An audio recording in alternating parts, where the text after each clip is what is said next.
Now we'll see if the floodgates open. Gersich on goal! Yes, sir!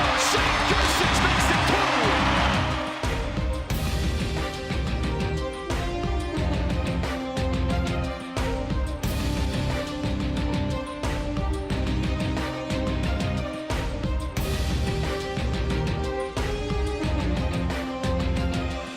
UND comes up just short at making history in Minneapolis, but they've given themselves a shot to defend their national championship. Welcome to North Dakota Hockey with Brad Berry. I'm Alex Heinert. Coming up on today's program, we're going to break down a wild, and I mean wild, weekend at the Target Center in the NCHC Frozen Faceoff. Plus, we'll break down the NCAA Tournament draw handed to the University of North Dakota alongside the head coach of UND men's hockey, Mr. Brad Berry. And Coach, again, playoffs are here. You could tell the intensity really took a step up, certainly this past weekend in Minneapolis. Pretty typical of how things go this time of year. Yeah, absolutely. I know our guys are very excited about this time of year, and, we checked another box and getting to the national tournament. So our guys are excited about getting down to Fargo, and, we feel that we're playing our best hockey at this time of year. And again, we have another box to try to check off here this weekend. Yeah, certainly. You mentioned the team playing well. That was certainly the case last season. A bit of an understatement, but this group really raised their game once postseason play happened a year ago. Feels like they're doing the same thing this time around. Absolutely, Alex. I know we become stronger as a team through the year. As a young team growing with a little bit of adversity here and there, had some good times and some not so good times, and we've learned from that, and we built our team to be a strong team, not only on the ice but mentally, and again, that's the best time at this time of year to be peaking in your game.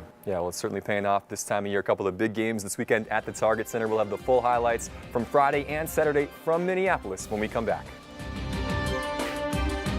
North Dakota Hockey with Brad Berry on Midco Sports Network is presented by the University of North Dakota. Welcome back. We're just starting the conversation about North Dakota's trip to Minneapolis and the NCHC Frozen Faceoff with Brad Berry. And Coach, your team now making their 4th straight trip to the semifinals after a big series sweep over St. Cloud the week before.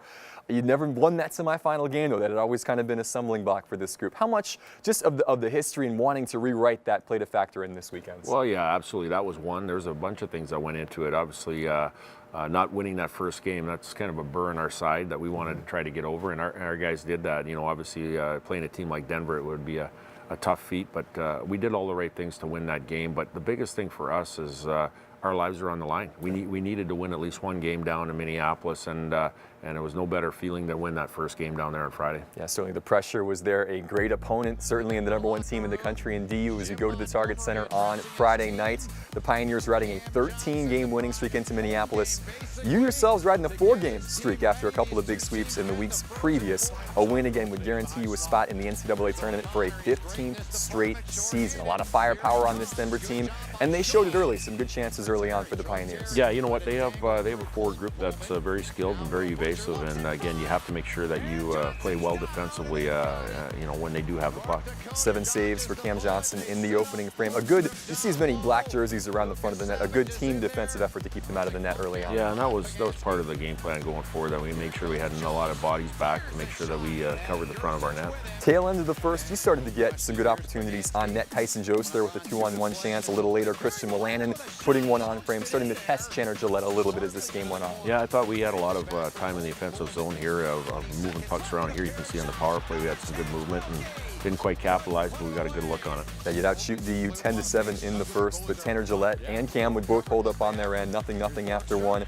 Not a lot of grade A chances in the second. This was one, though, a great opportunity for Denver to get on the board. Yeah, you know what? That's what Henrik Borgson does. He's very nifty with the puck, and I think Gambrell hit one off the crossbar here. We got a little bit of puck luck there, but again, they have some skilled forwards that can make those plays. Yeah, scoreless after 2.5 minutes into the third. Guys fired up on the bench. You break the deadlock here. Colton Pullman off the end boards. Austin Pagansky right there to fire it home. Yeah, no, it was good. It was a good set play that we had coming up the wall, and couldn't get it to the net because they had some bodies, but Colton did a good job of getting it down by the net. Good rebound, and Austin did a great job of corralling the puck to get it in the net. Pagansky's 12th of the season, his 3rd goal in as many games after scoring twice last weekend against St. Cloud. 1-0 at this point, but as you'd expect, #1 team in the country, DU would have a push as this 3rd period went on. Yep, I felt after we scored that goal, they made a big push, and they tried to jump their D a lot more and be a little bit more aggressive on our end of the rink, and here we take a penalty that we have to kill. Yeah, power play here for the Pioneers halfway through the 3rd period. Similar chance that we saw Pagansky score a moment ago, a shot that goes off the end boards. How this didn't go in, I'm not quite sure. Colin Stoff puts one right into the midsection of Cam Johnson. A big save here as Cam scrambles to make the stop. Well, again, you see some very lively boards, and the puck comes out, and I think Gage Osmus does a good job of getting the stick of the Denver player, so he can't wrap that puck. He's just got to put it in front. DU still on the power play here again. Troy Terry, a couple of chances against Cam, but Johnson, every time he needed to make a big save in this game, he comes up huge. Yeah, he did. You know, he got a shoulder on this one here. We took away the low play, and he made a great shoulder play. And then here you see Troy Terry coming around the net, very evasive. And I like how all of our guys are in the slot area there to protect Cam. Now, 21 saves on the night for the junior goaltender. Cam picks up his 4th shutout of the season, his first since back in November as the second stick down. A huge 1-0 semifinal victory as UND ends Denver's 13-game win streak. You advance to the first ever Frozen Face-Off title game. Yeah, that was playoff hockey. You know, it was a tight checking game and good puck management by both teams. And, you know, each team had to earn it. And, you know, it's a close game and, you know, couple bounces here and there went our way, so you know, we're happy about it for sure. The ice was really bouncy. It wasn't great. The puck was bouncing everywhere, so we knew it was going to be an ugly, close game. And you know, fortunately, with the way that we've been playing recently, we've been finding ways to win. And you know, give kudos to Denver. They're a great team, but you know, we found a way to win tonight.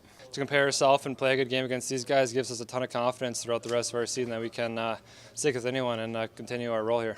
I think guys are really eager to play Duluth again. I think we've kind of got beat 4 times here throughout this year, and I think we want one more crack at them, at least one more crack at them. So North Dakota gets the 1-0 win over Denver to move on to the championship game on Saturday night. A big reason, again, to play defensively. Big stops from Cam and net, 3 for 3 on the penalty kill. It really seemed to be a great team defensive effort in this one from start to finish. Yeah, 100%. We played with a lot of energy, and part of that was making sure that our 5 guys on the ice were together. There wasn't a lot of gaps in our play with the puck or without the puck, and that's a big deal when you're playing against a team like Denver. Yeah, certainly you saw some of the emotion at the end of this game, the guys celebrating a trip to the final, but more than just that, of course, a big berth punched into the NCAA tournament. I know you're a big picture guy, but how big was this win for this group? It was huge. You know, when you really look at our whole year in a snapshot, you know, it took us till our final game to get home ice, to solidify home ice advantage, and then here, you know, it took us right to the end to punch our ticket to the national tournament. So again, different years, different results, and again, but the common result of getting to the national tournament, which is a big deal. Yeah, great win over the Pioneers in the semis. Job only half done. A big game against Minnesota Duluth coming up on Saturday. The highlights for that one are coming up next. Welcome back. So North Dakota shuts out the #1 team in the nation on Friday night in the NCHC semifinals to reach their first ever title game in this tournament. Awaiting them there, the #3 team in the country, Minnesota Duluth. The Bulldogs, after defeating Western Michigan on Friday, getting set to take on North Dakota. Duluth 4-0-0 against UND in 2016-17, but none of those games were quite like this one for a number of reasons, if you like penalties. This was your game. UND making their first appearance again in the title game. Duluth beat UND to get to the championship a year ago, only to lose to St. Cloud State. Duluth on the back foot early. Great power play goal here from Brock Besser to get you started on the right foot. Yeah, it was a nice play. We moved the puck around pretty well here, and obviously Tyson Joe sees Brock on the back door, and Brock's shot first mentality, makes no mistake on that one. 16th of the season for Besser. Brock now 5 goals in his last 6. A pretty feed across from Tyson Jost. 1-0 midway through the first. 6 minutes left in the first period. Bad break here for your side. Tucker Pullman gets checked hard into the boards, goes down with what looks like an upper body injury. He'd have to leave the ice and wouldn't return. Tough break to lose again, one of your leaders out. Yeah, you know what, obviously Tucker's a big part of our team here. He plays all situations, a lot of minutes, and you know, he went down early in the game, which, you know, now everybody else has to, you know, pick up the slack, and they did. Yeah, as that play continues again, same play here, Neil Pionk driving to the net. He just runs over Cam Johnson as you'd expect. The ensuing fight happens. That seemed to set the tone really for the rest of the night. Yeah, I thought this kind of turned the game around a little bit. I thought we had momentum, and you know, obviously I'm not going to comment on the play or the situation, but again, like I said, it's unfortunate that happened. Multiple penalties on both sides, including a 5-minute major for Pionk. Great chance to go up 2-0 with a 5-on-3 here. Good defense though from Duluth. Hunter Miska with a couple of big stops to keep you out at the end of the period. Yeah, I felt that if we would have scored on this 5-on-3 power play, that you know, would alleviate a lot of different things. We didn't capitalize. They gained momentum off it a little bit. Yeah, they did. Going into the second, it was 1-0, but Bulldogs didn't take long to pull level. A shot off the pads of Johnson, and right there to pound it home, Dominic Toninato to make it 1-1. Yeah, you know what? I thought we did a good job of defending it. The only thing is you know, when the puck goes to net, we got to box out. We got to make sure that we get that next play. Cam will stop the original one, but we got to make sure we box out on the rebounds. Just 17 seconds later, the next rush for UMD. Riley Tufte, a good individual play there to beat Cam to make it 2-1. Yeah, and you know, we had a 2-minute barrage there where, you know, they scored 3 goals in a short amount of time, and again, other than those 2 or 3 minutes, I thought we played a pretty solid game. Yeah, 2-1 right there against Tufte. His 8th of the season, 4 of those coming against North Dakota. Trying to get the guys just calm down a little bit because it was such a strong push, but a penalty gets taken against you. And then on the power play, Duluth strikes again, a big goal there to make it 3-1. Well, again, I think you see, you know, all 3 goals, the shots have come from that similar area right there. And again, we didn't get out to block the shot on the kill. And again, we got to make sure that the next time we play them, we got to block that shot. Yeah, midway through the second, though, a 5-on-3 chance for you. Tyson Jost able to take advantage. More great passing here, patience on the power play to make it 3-2. Yeah, a good low play to get it across. And again, you know, you see that, you know, the biggest thing is making the puck go laterally and making the goalie move, and we've scored 2 goals like that now often. Yeah, a little tic-tac-toe passing here. Trevor Olson to Jost for his 16th of the season. You go to the third, down 3-2, but in good spirits certainly after that strike. Coming into the third period, though, Duluth nearly makes it 4-2, 6 minutes in. Coming up here, a 2-line pass. Toninato right on the stick. Huge save, though, from Cam Johnson to keep it a 1-goal game. Yeah, that was a big save. You know, it's a 1-goal game, could have been 2 at that time. Cam makes a big save to hold that situation, and again, I thought this was a key time in the game. Yeah, Johnson again coming up big the night before with the shutout. A big again in this game despite giving up 3 goals here at this point. Big save here from Hunter Miska on the other end. Trevor Olson, a good look right in front. Yeah, we made a big push here. I thought we had a lot of good chances here late in the third period to try to tie the game, and you know, here's the Simonson line again, trying to create opportunities. Yeah, that group, you see that balance again from top to bottom coming through. A couple of Bulldogs go to the box here with 3 minutes left in the third. Another 5-on-3 chance. Another just precision passing, more patience, and Trevor Olson right there again to bang it home. Yeah, no, he made a couple good passes there, but Trevor's on the back door there. He's very accurate and very good when he gets a puck on his tape, and we needed that goal, tied the game up. 5 goals in the last 6 now for Olson. A lot of those have been game winners. 3-3 with 3 minutes to go. Then a couple of penalties here that maybe we'll just call them questionable, and also I'll use that word. You don't have to say anything about it. But Joel Janatuinen and Austin Pagansky go to the box with under 2 minutes left. A 5-on-3 chance here for Duluth, and Duluth again able to patiently find their way in, and they just get a good bounce here off the skate of Hayden's shots and make it 4-2. Yeah, I know it's very unfortunate. Obviously, we fought our way back into the game here and played the right way, and very unfortunate that had to come down to a 5-on-3. Which we had really no control of late in the game. But our guys will learn from it, we'll get stronger from it, and we'll benefit from it down the road here. Certainly Joey Anderson, they're credited with the game winner as time would run out on the comeback effort. Duluth, again, in a game that featured 27 penalties, a combined 57 penalty minutes, the Bulldogs capture the 4-3 win. You outshoot them 35-23, you score 3 power play goals, but the one bounce in the end ends up making the difference. There were penalties on both sides. And obviously losing those 2 men late in the game there, it's you know, it's a kill that we need to have, but you know, we're not going to hold that against our guys. You know, we kill off the penalties we need to kill off, and they got a lucky bounce there in front. I mean, our power play's been hot lately, and me and Ols connected on a few there, and obviously Best made a great play too on the one-timer, and I mean, our power play's just clicking right now, so we just got to keep that going in the tournament here. We're not looking forward to a specific team. If we happen to face them, you know, we know what they're going to bring, and it's going to be a battle just like it was tonight.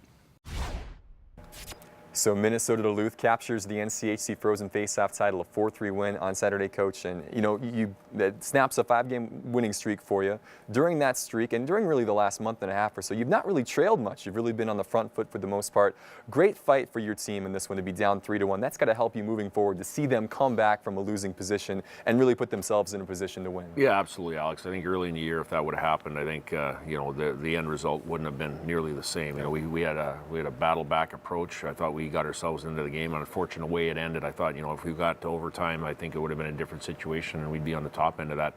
But I think most of all, it's you know, we got to take away the positive from it. We're playing the right way. We're playing hard, And I remember last year at this time, we came out of that tournament, the Frozen Face-Off, and we got a chance to come back and reset and get ready for the regional. Well, that's what we're going to do, is we're going to reset and get ready for the regional coming up here. Yeah, was that the message in the locker room after the fact? Obviously, always disappointing to lose a game like that, but at the same time, knowing you've still got so much to play for this season, I'm assuming the guys were still pretty much up for this one. We were disappointed. We had a chance to win a trophy and a championship, playoff championship, but at the same time, we got to know what's in front of us. We came down there to make one of them was to make the tournament, national tournament. We did that. So now we got to embrace that and move forward, reset, and we will. And again, our group is hungry and focused, and we're going to play the right way. Yeah, just a quick health question for you. I know it's still early in the week, but Tucker Pullman obviously misses the majority of that game against Duluth.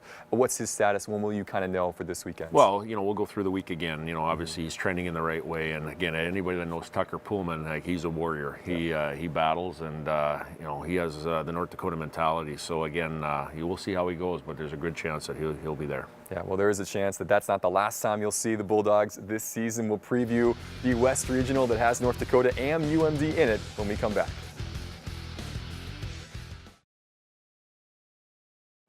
For the 15th straight season, the University of North Dakota moving on to the NCAA Tournament. That is the longest active streak in the country, second longest in NCAA history. Coach, now 6 of the last 11 national champions had not made it to defend their national title in the NCAA Tournament. It's not an easy thing to do to reload and make this happen. Obviously, you've got bigger goals in mind still, but huge just to make it back and have a shot to defend your crown. Yeah, absolutely. We were very honored to be there again, and it's through a lot of hard work our players have put through the year. But that's one of the first things we talk about here when the guys come in the fall is, we have the goals and the checklist that we have to do, and getting to the national tournament, that's a pride thing. And again, we lost 9 players. We won a national championship. Sometimes complacency can come into your group. There's no complacency in our group. We're here about it, and we're here to raise banners, and that's what we want to do again. Yeah, another chance, 4 wins away from doing so. You found out your fate on Sunday on the selection show. You knew you'd be in Fargo if you were in the tournament. You find out that you're alongside Boston University in a first-round pairing, also UMD and Ohio State on the other side of the bracket. Just initial thoughts about that group of 4? Well, that regional looks like a Frozen Four to me. I mean, with all the teams there, they're very strong and can win in their own right. But, we feel, we've been there and we've done that before, and we got to go back on our experiences on how to replicate that. And our guys are focused, they're hungry. We're looking forward to the weekend. Yeah, first round game coming up on Friday afternoon at 2 o'clock start against the Terriers from Boston University. 8 guys either picked in the first or second round of the NHL draft. Everybody's talking about all the top line talent, but there's more to this team though than just that group of guys. You know what, and you're right, Alex. I mean, both teams have a lot of talent, but at this time of year, stats don't mean a single thing. Like you could be leading the country in this, that, and the other thing. It's about what's in your heart and who has the willpower to keep moving on. And I feel very confident that our group, we're a team. We're playing like a team, and we're going to show our colors this weekend. Yeah, give us a little preview. What kind of style of hockey do they play? What can we expect from them this weekend? Well, they're a very skilled group. They can make plays. They're a fast team. They're quick on transition. They're a team that gets up and down the ice, and we're going to have to make sure that we check and we get our offense from playing good defense. Yeah, BU, a team that's 2 years removed from making a national championship game. They got you in the Frozen Four along the way to that title. Obviously, there's a lot of history between North Dakota and all of these teams really at this time in the season, but this is another fun, out-of-region matchup that you get a chance to take on another good team with a long history. Yeah, they're long history. They have a long history. We do too, and even the rivalry too. I mean, when you look back at the years of the games that we played against BU, it's very storied, and there's a lot of tradition there. So again, we're looking forward to it. It should be a great matchup, and no better place than to play in Fargo, just down the road an hour. Yeah, how big of a difference does that make? You get a chance to drive 70 miles down the road and get basically a home game now in the NCAA tournament. You did it back in 2015 as well. This has got to be huge for you in the program. Well, I think just the outpour of the fans that are going to be there. I mean, just going back to 2 years ago, it's pretty humbling as far as the people that came down there to support us, and it'll be no different this weekend. And again, our guys don't want to disappoint. Our guys are going to be there to play their best hockey, and it should be a fun weekend. Yeah, this is obviously the time of year that you and this team and this fan base really lives for. This team has got so much going for it right now, obviously, but just give us another reason why this team has got what it takes to move on past this regional and make it to Chicago. Well, that's a great question. I'll leave it at this. Like, we've been through a lot. We've scratched and clawed our way through the whole year here, and it goes to the tribute of the leadership in the locker room. We have 2 captains, or 2 seniors, I should say, in Gage Osmus and Matt Harinkyu. We want to try to do something that nobody's ever hardly done, and that's get to 4 years in a row of Frozen Fours with those guys. And, we want to send them off on the right foot. Yeah, well, if there's any team that can handle the pressure and has been there before, certainly it's this group. Brad, best of luck again this weekend. We'll talk to you about it next week. Thanks, Alex. When we come back, we'll wrap things up and set that scene for the West Regional this weekend in Fargo. That's next on North Dakota Hockey with Brad Berry. North Dakota Hockey with Brad Berry on Midco Sports Network is presented by the University of North Dakota.